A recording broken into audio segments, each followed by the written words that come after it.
What the hell?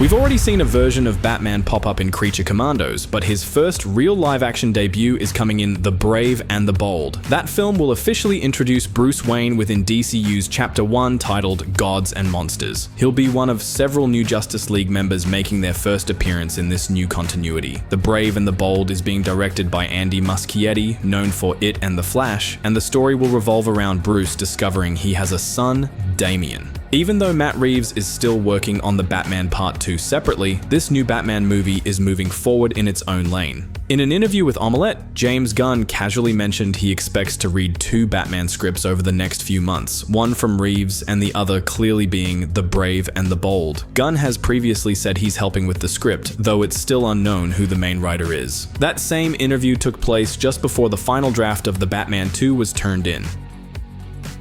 Now, The Brave and the Bold might actually be closer to production than we thought. If the script is finalized and approved in the coming months, casting could kick off soon after. Right now, it looks like they're eyeing a 2026 start for filming. Of course, Reeves' second Batman is hitting theaters first, so to avoid confusing audiences with 2 Batmen, The Brave and the Bold might be aiming for a late 2028 release.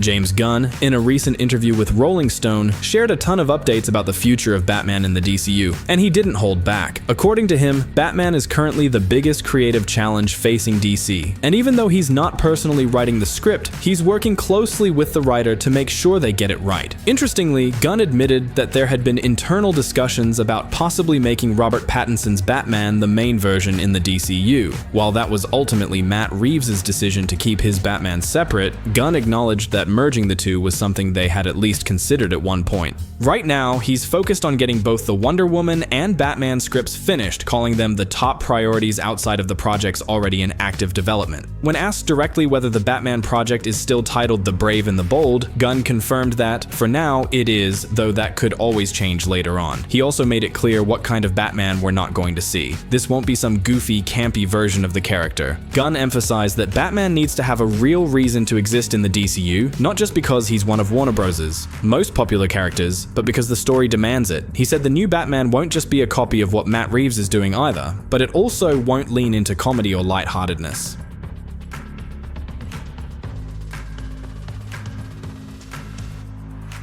Gunn believes they've found the right approach. He just wants to be sure the writer can turn that vision into something real. So yeah, expect a serious, grounded take on Batman in The Brave and the Bold, one that earns its place in this new DC. Gunn also opened up a bit more about what makes developing Batman so tricky, especially when compared to Wonder Woman. He said that with Wonder Woman, it's a little easier, mainly because there haven't been endless versions of her across media. Batman, on the other hand, has been everywhere. Gunn pointed out that it feels like half of all DC comics in the last 30 years have featured Batman in some form. He called him the most famous and most popular superhero in the world, which makes him incredibly compelling, but also at risk of becoming stale if not handled carefully.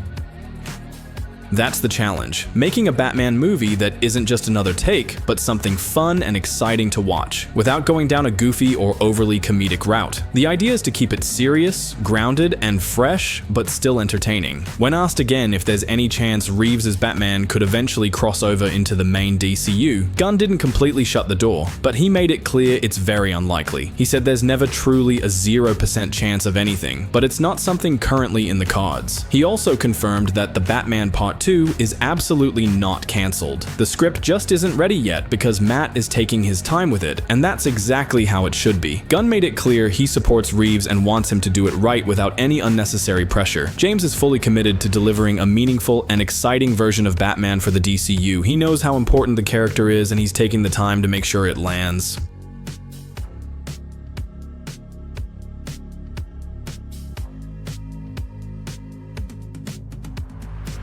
We're entering a wild but exciting era where 2 live-action Batmen will exist at the same time, but in 2 completely separate universes. On one side, there's Pattinson, part of what's shaping up to be an epic crime saga. On the other, a brand new main DCU version, but don't expect The Brave and the Bold anytime soon. James Gunn recently explained why the movie isn't being rushed, and honestly, his reasoning makes total sense. That said, as a Batman fan, it's hard not to feel a little torn. Speaking to Collider, Gunn emphasized that the story is what matters most. He pointed out how other projects like Supergirl and Lanterns already have incredible scripts, and some movies and shows have been greenlit or are close to it, but nothing moves forward until the team is confident in the material. Once the Brave and the Bold reaches that level, they'll move forward. And honestly, that's the right call. Too often, superhero movies get locked into a release date before the script is even finished. That rush leads to burnout, studio interference, and usually a pretty forgettable movie. Gunn is clearly trying to break that cycle. He's making sure every DC project earns its green light based on story, not just hype.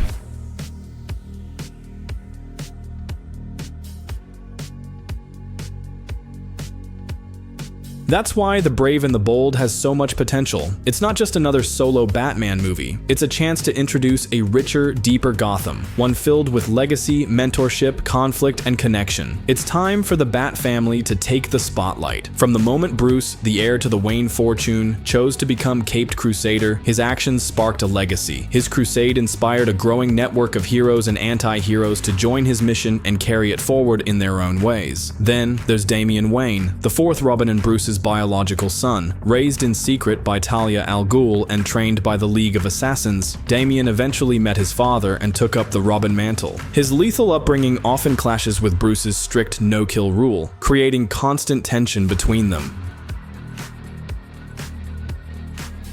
The DCU's upcoming take on Batman and Robin is a real chance to explore fresh, exciting possibilities for these legendary characters. That's exactly why James Gunn has greenlit an animated movie titled Dynamic Duo, which will focus on the relationship between Dick Grayson and Jason Todd. The project is already in development, with Arthur Mintz set to direct. The emotional depth of The Brave and the Bold will hinge on Bruce and Damian's relationship. Damian isn't just another Robin, he's Bruce's biological son, raised by assassins and constantly struggling to earn his father's approval. His violent upbringing and sharp instincts often put him at odds with the rest of the Bat family, creating real tension. But over time, his interactions with characters like Dick, Barbara, and Alfred help him grow into his own identity, separate from his father's shadow. This dynamic is powerful, it's raw, and if handled right, it could lead to the first Batman movie to hit $1 billion at the box office. Fingers crossed we don't have to wait too long to see it all come to life.